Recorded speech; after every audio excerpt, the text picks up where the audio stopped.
Hello, everybody. Hope everybody's doing well out there and keeping safe and not losing their minds during this time of shutdown, quarantine, self quarantine, lockdown, whatever word we're using for it.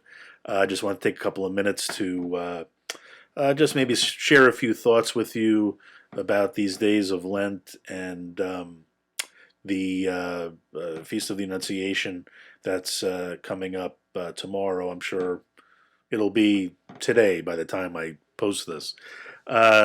Just taking a few moments from my studies. As you may know, if you've been following the blog at all, I'm at Catholic U now. I'm pursuing a what's called a licentiate in liturgical studies, and maybe I'll do another video on that later on. And like most universities right now, Catholic U has gone entirely online. The campus is pretty much shut down. You can only get into the library by appointment and with a letter from your advisor. Most of my classmates have scattered to the four winds. I'm still here in Maryland, not far from the university, only about 15 minutes from the university. But most of the other students have either gone back to their diocese or home with their parents or uh, in some other location, but they're not close by the campus. But I'm here with my religious community, and doing the best I can to keep up on the reading. And we're trying to do our papers and do research as much online as we can without the use of the library. But we'll soldier through. We'll get through it. Originally, it was, I think, like most places, it was going to be a 2 week situation, but uh, within a few days of that announcement, it came out that no, it's going to be till the end of the school year. So we'll make it. It'll work. Who I feel bad for are those that are completing their degrees and finishing up their doctorates and finishing up their licentiates, and how all that's going to work out. But we do the best we can in the situation that we find ourselves in. So yeah, we're here in the middle of Lent, and I think the first thing that comes to my mind is that yeah, it's Lent. It's Lent. I don't know about any of you, but even myself, not all Lents are equal. There are some Lents that I really approach with a lot of gusto, and I have a prayer regimen for myself and different sacrifices that I'm making, and I get through it pretty well, and I come out the other end feeling good about myself that I spent Lent in a good way. Other times I feel like I've been a little lazy about it, maybe didn't maybe live up to what I wanted to accomplish. But I think this year for any of us, whether we began Lent with good intentions or if we've kind of had a half-hearted Lent, the Lord is kind of pushing the agenda right now.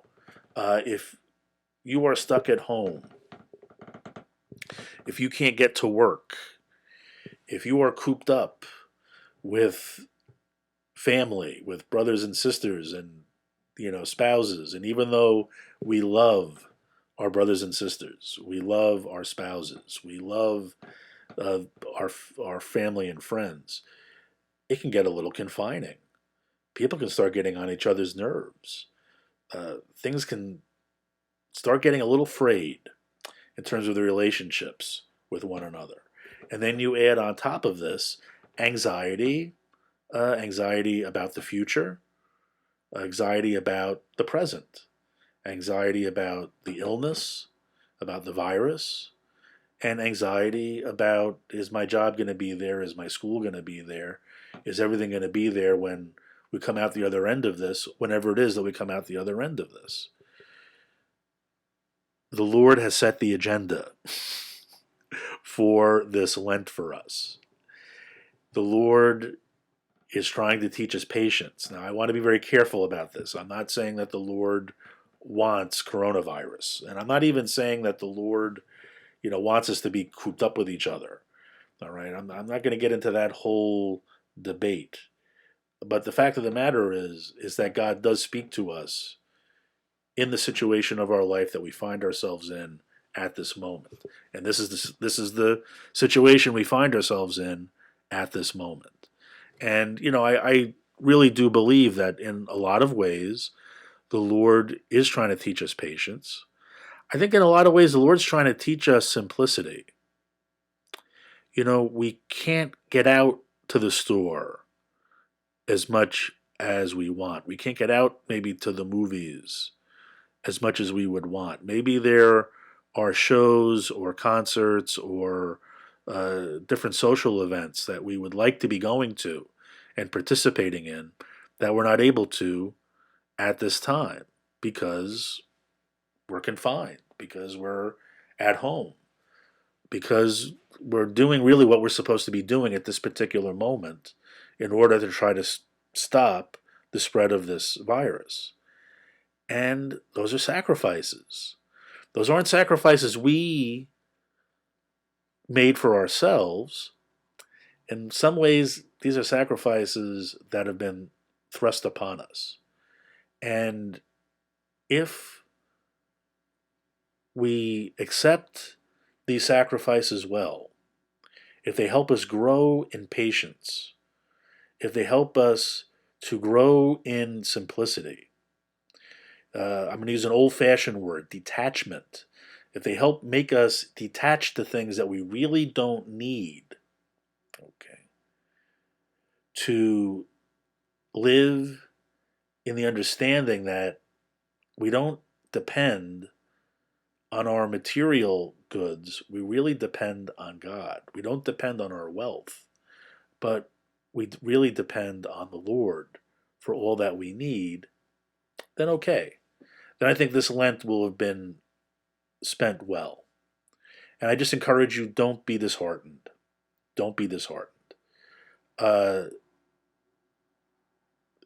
Again, if I could be maybe a little personal for a moment, the greatest sacrifice for me, leaving the parish and going back to school, even though I really wanted to go back to school, and this is something I've really wanted to do for a very long time, the greatest sacrifice really has been not hearing confessions on a regular basis, not ministering in a parish on a regular basis, offering mass, hearing, as I said, hearing confessions, baptizing children, uh, and even all the other kind of nutty things that can happen in the course of a day. That interaction you have with people, that was a great sacrifice to make in order to come back for study.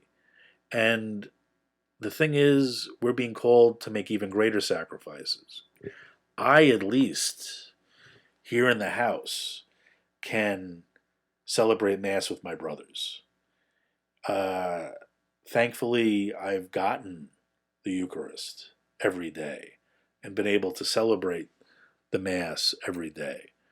That has been a great consolation. I know there's a lot of people hurting out there and suffering out there because they don't have the sacraments readily available to them. This is where we need to have patience and we need to pray to the Lord that this scourge passes over us quickly. And so that once again, yes, we can get back to our regular everyday life, but that we can once again celebrate together the sacraments, and specifically the Eucharist. And so know that I'm praying for all of you. Know that you're all in my heart. And that as I do celebrate the Eucharist with my brothers every morning, I'm thinking of all of you and I'm carrying your intentions with me. So as I pray for you, please pray for me. Let's let the Lord into our hearts. Let him guide us. Let him shape us and make us grow in love and charity today and every day.